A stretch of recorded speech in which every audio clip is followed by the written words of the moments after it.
जय हिंद साथियों, स्वागत है आपका अपना चैनल आइडियल स्टूडेंट लाइफ में। साथियों, इस वीडियो में हम जीके जीएस का महत्वपूर्ण वस्तुनिष्ठ प्रश्नों को देखेंगे जो आने वाले एसएससी जीडी के एग्जाम को ध्यान में रखकर बनाया गया है। तो साथियों, अगर चैनल पे नए हैं तो चैनल को सब्सक्राइब करके बेल आइकन ऑन कर लेंगे, जिससे कि आने वाले हर वीडियो का नोटिफिकेशन आपको मिलता रहे। तो साथियों, चलते हैं प्रश्न की ओर। प्रश्न संख्या 1 है, हरित क्रांति के संबंध में कौन सा कथन सही नहीं है? तो भारत में हरित क्रांति का पिता डॉक्टर एम स्वामीनाथन को माना जाता है, ये कथन बिल्कुल सत्य है। भारत में हरित क्रांति का प्रथम चरण 1966 से 1981 तक चला, ये भी बिल्कुल सत्य है। प्रथम चरण में इसे हरियाणा, पंजाब और पश्चिम उत्तर प्रदेश में लागू किया गया, ये भी बिल्कुल सत्य है। हरित क्रांति से चावल, दाल एवं गन्ने की उत्पादन में काफी वृद्धि हुआ, ये बिल्कुल गलत है, जो कि इसका आंसर जो हो जाएगा आपका ऑप्शन नंबर डी। और ये जो है, भारत में हरित क्रांति का पिता डॉक्टर एम स्वामीनाथन को माना जाता है, लेकिन विश्व में जो है हरित क्रांति का पिता नॉर्मन बोरलॉग को माना जाता है। और हरित क्रांति जो है चावल और गेहूं के उत्पादन में वृद्धि के लिए किया गया था। अगला प्रश्न है, निम्नलिखित में कौन परियोजना एवं लाभान्वित राज्य सही सुमेलित नहीं है? टिहरी बांध परियोजना ये उत्तराखंड, ये बिल्कुल सही है। नागार्जुन सागर परियोजना ये आंध्र प्रदेश, ये भी बिल्कुल सही है। तिलैया बांध परियोजना बिहार, ये गलत है। तुलबुल परियोजना ये जम्मू कश्मीर, ये भी सही है। लेकिन ये जो तिलैया बांध परियोजना है ये झारखंड से संबंधित है, जो कि इसका आंसर हो जाएगा झारखंड, और इसका ऑप्शन नंबर सी में बिल्कुल सही आंसर है। अगला प्रश्न है, निम्नलिखित में कौन गोदावरी की सहायक नदी नहीं है? तो ये जो है कोयना है, जो कि गोदावरी की सहायक नदी नहीं है। इससे जुड़ी अन्य महत्वपूर्ण बिंदु यह है कि गोदावरी पश्चिम घाट पर्वत के नासिक जिले से निकलती है और मछलीपट्टनम के निकट बंगाल की खाड़ी में गिरती है। इसे दक्षिण गंगा या वृद्ध गंगा के नाम से जाना जाता है। गोदावरी नदी प्रायद्वीपीय भारत की सबसे लंबी नदी है। इसकी सहायक नदी जो है मुख्यतः पेनगंगा, वैनगंगा, इंद्रावती, साबरमती, मंजीरा, माजरा है, जबकि कोयना कृष्णा नदी की सहायक नदी है, जो इसका मुख्य बिंदु है। अगला प्रश्न है, भारत की मुख्य तटीय सीमा की लंबाई कितनी है? तो इसका जो तटीय सीमा की लंबाई है वह 6100 किलोमीटर है, जो कि इसका आंसर ऑप्शन नंबर सी है। इसका महत्वपूर्ण बिंदु यह है कि जबकि द्वीप सहित जलीय सीमा की लंबाई 7516 किलोमीटर है, भारत के 9 राज्य और 5 केंद्र शासित राज्यों की सीमाएं समुद्र तट से लगी हुई है। अगला प्रश्न है, मृदा की उर्वरता बढ़ाने के लिए कौन सी फसल उगाई जाती है? तो इसके लिए जो है उड़द फसल उगाई जाती है, जो कि इसका आंसर हो जाएगा ऑप्शन नंबर डी। अगला प्रश्न है, सिंधु घाटी सभ्यता के अंतर्गत प्राप्त लिपि लिखी जाती थी, जो इसका आंसर हो जाएगा पहली पंक्ति दाएं से बाईं और वह दूसरी पंक्ति बाएं से दाईं और लिखी जाती थी, जो कि इसका आंसर हो जाएगा ऑप्शन नंबर सी। और इसका मुख्य बिंदु यह है कि सिंधु सभ्यता की लिपि भाव चित्रात्मक थी। यह लिपि बाएं से दाएं लिखी जाती थी, जबकि अभिलेख एक पंक्ति से अधिक होता था। तो पहला पंक्ति दाएं से बाएं तथा दूसरा पंक्ति बाएं से दाएं लिखी जाती थी। अगला प्रश्न है, प्रथम बौद्ध संगीति के अध्यक्ष कौन थे? तो ये इसका जो अध्यक्ष थे वो महाकश्यप थे, जो कि इसका आंसर हो जाएगा ऑप्शन नंबर सी। इसका कुछ महत्वपूर्ण बिंदु को देख लेते हैं। आप देख सकते हैं बौद्ध संगीतियाँ एवं सभाएं हैं, जैसे कि प्रथम बौद्ध संगीति ये 483 ईसा पूर्व में हुआ था, और ये कहाँ पे हुआ था? राजगिरी में हुआ था। और शासक उस समय कौन था? अजातशत्रु, जो कि हर्यक वंश से संबंधित थे। और अध्यक्षता कौन किया था? महाकश्यप ने। द्वितीय बौद्ध संगीति ये 383 ईसा पूर्व में हुआ था, जो कि ये वैशाली में हुआ था। और उस समय जो शासक था वह कालाशोक था, जो कि शिशुनाग वंश से संबंधित था। और इसकी अध्यक्षता जो है सबकामी, यानी कि इसको हम सर्वकामी भी कहते हैं। तृतीय बौद्ध संगीति जो है ये 251 ईस्वी पूर्व में हुआ था, और ये जो कहाँ हुआ था? ये पाटलिपुत्र में हुआ था, जिसे कि अभी हम पटना के नाम से जानते हैं। और इस समय जो शासक था वो अशोक था, जो कि मौर्य वंश से संबंधित था। और इसकी अध्यक्षता किसने किया था? मोगली पुत्र तिस्य ने किया था। और चतुर्थ बौद्ध संगीति जो है ये प्रथम शताब्दी ईसा पूर्व में हुआ था, जो कि यह कुंडलवन कश्मीर में हुआ था। और उस समय का जो शासक था वह कनिष्क था, जो कि कुषाण वंश से संबंधित था। और इसकी जो है अध्यक्षता किसने किया था? वसुमित्र ने किया था, जो कि अश्वघोष उपाध्यक्ष थे।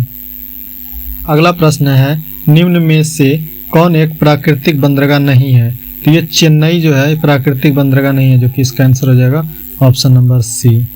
और इसका मुख्य बिंदु यह है कि चेन्नई जो है कृत्रिम बंदरगाह है तथा यह देश का सबसे प्राचीन बंदरगाह है। मुंबई जो है देश का सबसे बड़ा बंदरगाह है तथा देश का सबसे गहरा बंदरगाह विशाखापट्टनम है। अगला प्रश्न है, घेरे की नीति या सुरक्षा प्रकोष्ठ की नीति का जनक माना जाता है? तो इसे जो है वेरेन हेस्टिंग को माना जाता है, जो कि ऑप्शन नंबर सी में है। इसका कार्यकाल 1774 ईस्वी से 1785 ईस्वी तक था। ये बंगाल का पहला गवर्नर जनरल बना। इसने राजस्व सुधार के लिए बोर्ड ऑफ रेवेन्यू की स्थापना की। इसके ऊपर महाभियोग भी चलाया गया, लेकिन यह आरोप मुक्त रहा। इसी के कार्यकाल में एशियाटिक सोसाइटी ऑफ बंगाल की स्थापना 1784 ईस्वी में विलियम जेम्स द्वारा की गई। भारत का पहला समाचार पत्र द बंगाल गजट का प्रकाशन जेम्स हिक्की के द्वारा किया गया था। अगला प्रश्न है, वामपंथी विचारों पर आधारित फॉरवर्ड ब्लॉक की स्थापना कब हुई? तो ये जो है 1939 ईस्वी में हुआ था, जो कि इसका आंसर हो जाएगा ऑप्शन नंबर सी।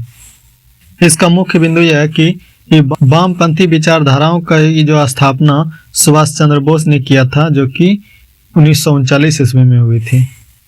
अगला प्रश्न है, सूची 1 एवं सूची 2 का सही मिलान करने के लिए।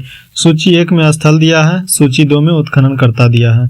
तो ये जो है लोथल स्थल का उत्खननकर्ता रंगनाथ राव है। बनवाली का जो उत्खननकर्ता है वह है रविंद्र सिंह बिष्ट। मोहनजोदड़ो का उत्खननकर्ता है रखाल दास बनर्जी। और रोपड़ का उत्खननकर्ता यज्ञदत्त शर्मा है, जो कि इसका आंसर हो जाएगा आपका ऑप्शन नंबर डी। अगला प्रश्न है, निम्न में से किसे अजातशत्रु के लोकप्रिय उपनाम से जाना जाता है? तो यह है डॉक्टर राजेंद्र प्रसाद, जो कि ऑप्शन नंबर डी में है। इसका जो है लोकनायक हैं जयप्रकाश नारायण, बाबूजी हैं जगजीवन राम, कर्पूरी ठाकुर हैं जननायक। अगला प्रश्न है, शक्ति के पृथक्करण का सिद्धांत निम्नलिखित में से किस राजनीतिक विचारक ने दिया? तो ये जो है मॉन्टेस्क्यू ने दिया, जो कि इसका आंसर हो जाएगा आपका ऑप्शन नंबर सी। अगला प्रश्न है, निम्नलिखित में से किस मुख्य न्यायाधीश ने राष्ट्रपति के रूप में भी कार्य किया है? तो ये हैं जस्टिस एम हिदायतुल्लाह, जो कि इसका आंसर हो जाएगा ऑप्शन नंबर ए। अगला प्रश्न है, लोक लेखा समिति अपनी रिपोर्ट निम्नलिखित में से किसे प्रस्तुत करती है? तो ये जो है लोकसभा के अध्यक्ष को, जो कि इसका आंसर हो जाएगा ऑप्शन नंबर डी। मुख्य बिंदु यह है कि लोक लेखा समिति में कुल 22 सदस्य होते हैं, जिसमें कि 15 लोकसभा और 7 राज्यसभा के रहते हैं। अगला प्रश्न है, इनसाइडर ट्रेडिंग का संबंध है? तो ये है शेयर बाजार से, जो कि इसका आंसर हो जाएगा ऑप्शन नंबर डी। अगला प्रश्न है, एल.के. झा समिति का संबंध निम्न में से किससे है? तो ये अप्रत्यक्ष कर से है, जो कि इसका आंसर हो जाएगा ऑप्शन नंबर बी। इसका मुख्य बिंदु यह है कि बेरोजगारी का अनुमान दंतवाला समिति एवं स्वामीनाथन समिति का संबंध जनसंख्या नीति से है। अगला प्रश्न है, डॉक्टर राजेंद्र प्रसाद संविधान सभा के निम्न में से किस समिति से के अध्यक्ष थे? तो इसमें जो है प्रक्रिया नियम समिति, संचालन समिति, वित्त एवं कर्मचारी समिति, जो कि इसका आंसर हो जाएगा उपयुक्त सभी। अगला प्रश्न है, जरा दृष्टि दोष के निवारण के लिए किस लेंस का प्रयोग किया जाता है? तो इसमें जो है बाइफोकल लेंस का प्रयोग किया जाता है, जो कि इसका आंसर हो जाएगा ऑप्शन नंबर सी। और ये जो अवतल लेंस जो है निकट दृष्टि दोष के लिए किया जाता है, उत्तल लेंस जरा दृष्टि दोष के लिए किया जाता है, और बेलनाकार लेंस जो है ये मोतियाबिंद के लिए प्रयोग किया जाता है, जिसे कि हम अबिंदुकता भी कहते हैं। अगला प्रश्न है, कर्क रेखा निम्न में से किस देश से होकर नहीं गुजरती है? ये ब्राजील से होकर नहीं गुजरती, जो कि इसका आंसर हो जाएगा ऑप्शन नंबर सी। अगला प्रश्न है, सूची 1 को सूची 2 से सुमेलित करने के लिए है, जो कि सूची 1 में दिया है आविष्कार और दूसरा में आविष्कारक हैं।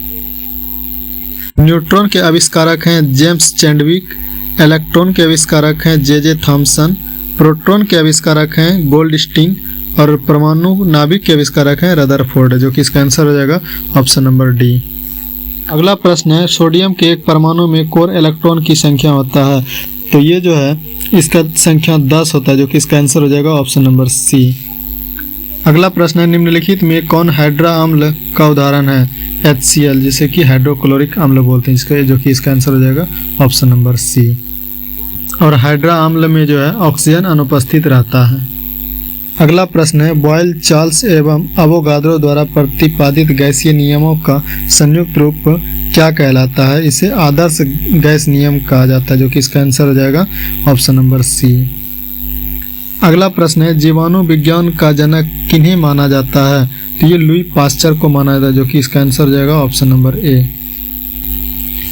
एडवर्ड जेनर ने चेचक का टीका का खोज किया, इसे इम्यूनोलॉजी का पिता भी कहा जाता है। ल्यूमेन हॉक ने जीवित कोशिका का खोज किया है। तो साथियों, इस सेट में और 25 क्वेश्चन रह गया है, जिसे कि हम अगले वीडियो में प्रोवाइड करा देंगे। साथियों, कैसा लगा है यह वीडियो आप कमेंट बॉक्स के अंदर जरूर बताइए।